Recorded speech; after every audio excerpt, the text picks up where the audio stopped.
Bonjour et bienvenue dans Première Classe TV, votre chaîne d'information sur les voyages d'affaires du futur. Dans cette édition spéciale Taxi volant, nous allons découvrir tout d'abord le premier taxi volant entièrement électrique. Ensuite, nous nous poserons la question des aires d'atterrissage pour ces taxis volants qui vont révolutionner la manière dont nous nous transportons à l'intérieur des villes, mais cela pose des modifications urbaines. Nous allons découvrir donc tout ça tout de suite, mais d'abord le premier taxi volant entièrement électrique. Cora, le premier taxi aérien volant entièrement électrique au monde, a repris les tests aux États-Unis et en Nouvelle-Zélande après un délai de 3 mois en raison du Covid-19.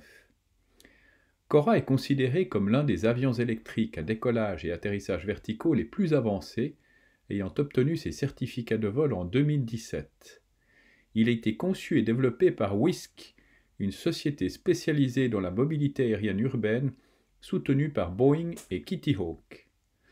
Le taxi électrique de couleur bourdon de 6 mètres a subi plus de 1300 tests en vol.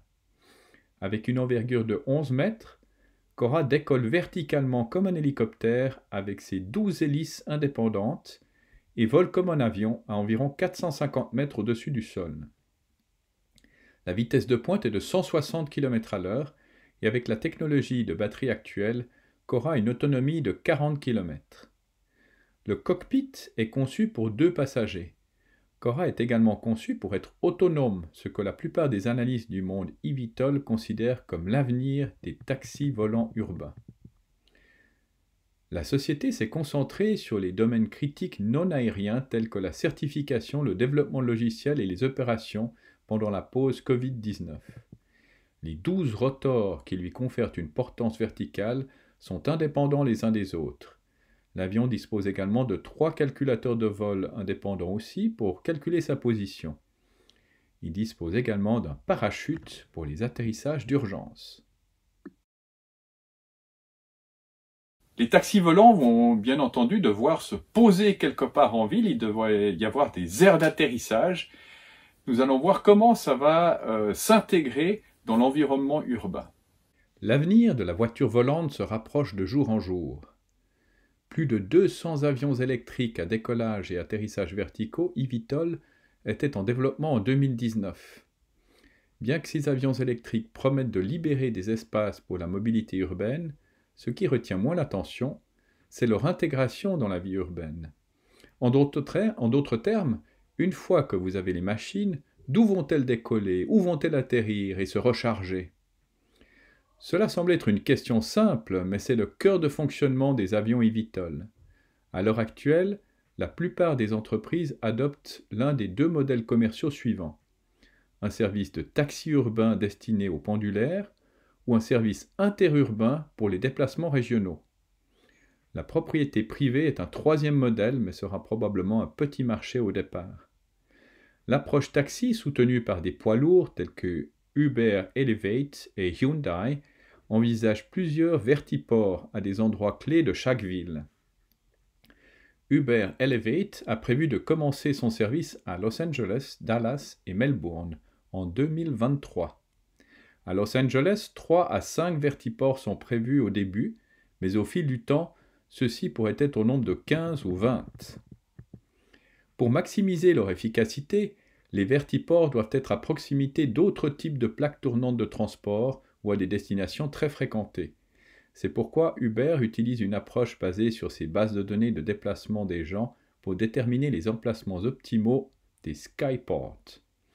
Il fournit ces informations à ses partenaires de développement qui peuvent déjà prendre des participations dans des emplacements clés ou pourraient poursuivre des acquisitions foncières.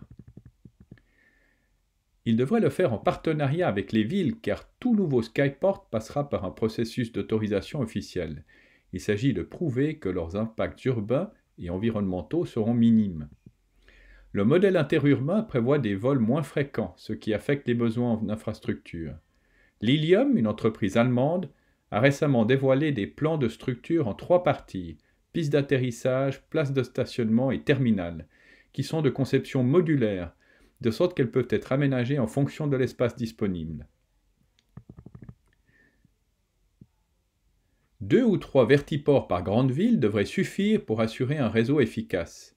Il s'agit de trouver des emplacements adaptés au modèle d'exploitation, pratiques pour les utilisateurs, mais également bien placés pour minimiser tout impact au sol. Transcend Air Corporation, basé au Massachusetts, un autre opérateur interurbain qui vend déjà des billets pour un tronçon de New York à Boston en 35 minutes, prévoit d'employer une ressource sous-exploitée dans de nombreuses villes, le front de mer. Son vertiport flotte sur l'eau et s'élève ensuite au-dessus de la surface, ce qui le rend facile à installer dans des endroits pratiques près des centres-villes.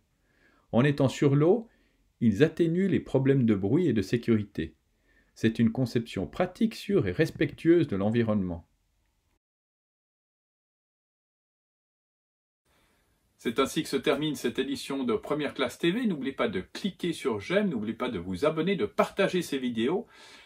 Nous nous retrouvons la semaine prochaine et la semaine prochaine, nous nous rendrons au Japon où nous allons voir de nouveaux modèles d'engins volants qui sont imaginés au pays du soleil levant.